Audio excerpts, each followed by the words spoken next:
went to the school of C.F. Nielsen, how to make briquettes. The reason to make briquettes is to use the waste biomass to make logs for the consumer or industrial use. Advantage of having the briquettes is because you could use any kind of biomass to make briquettes in different shape, like round one, square one, round one with a hole, whatever market is achieving.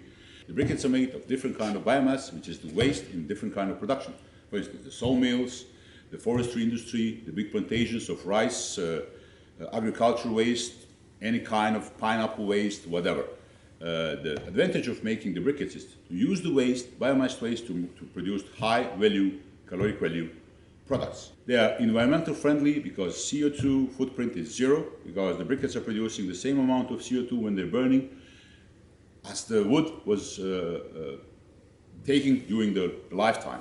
That means all what is burning is environmental friendly, and like I said, the calorific value of briquettes is 17.5 to 18.5 megajoules, which means 1 ton of briquettes could replace half ton of crude oil or 4 cubic meters of firewood. Make briquettes and be happy. Thank you.